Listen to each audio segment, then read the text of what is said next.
গুজরাটে কাজ করতে গিয়ে মর্মান্তিক দুর্ঘটনায় প্রাণ হারানো নন্দীগ্রামের কালীচরণপুর গ্রামের দুই পরিযায়ী শ্রমিক প্রণব দিন্দা এবং চন্দন দাসের শোকাহত পরিবারের পাশে দাঁড়ালেন নন্দীগ্রামের বিধায়ক তথা রাজ্যের বিরোধী দলনেতা শুভেন্দু অধিকারী। বিরোধী দলনেতা শুভেন্দু অধিকারী কালীচরণপুর গ্রামে মৃত দুই শ্রমিকের বাড়িতে যান। তিনি শোকাহত পরিবারের সদস্যদের সাথে দেখা করে তাদের প্রতি সমবেদনা জানান, পাশাপাশি তাদের পাশে থাকারও আশ্বাস দেন তিনি। গুজরাটে কাজ করার সময় এক দুর্ঘটনায় কালীচরণপুর গ্রামের দুই যুবক প্রণব দিন্দা এবং চন্দন দাসের মৃত্যু হয়। এই খবর গ্রামে পৌঁছানোর পর থেকেই শোকের ছায়া নেমে আসে। এদিন শুভেন্দু অধিকারী প্রথমে দুই শোকার্ত পরিবারের সদস্যদের সাথে কথা বলেন এবং তাদের সান্ত্বনা দেন। এরপর তিনি প্রয়াত দুই শ্রমিকের ছবিতে পুষ্পার্ঘ্য অর্পণ করে শ্রদ্ধা নিবেদন করেন।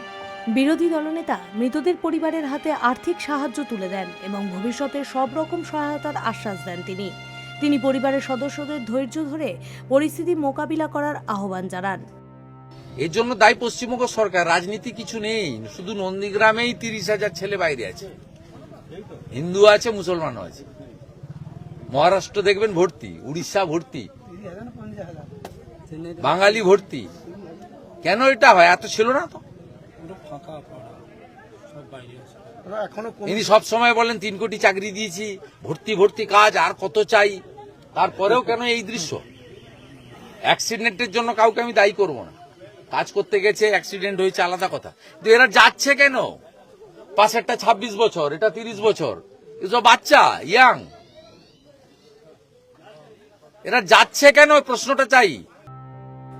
বিরোধী দলনেতার এই উদ্যোগে শোকের আবহের মধ্যেও পরিবারগুলি কিছুটা স্বস্তি পেয়েছে। তারা জানান, এই কঠিন সময়ে বিধায়ক তথা বিরোধী দলনেতাকে পাশে পাওয়ায় তারা কৃতজ্ঞ।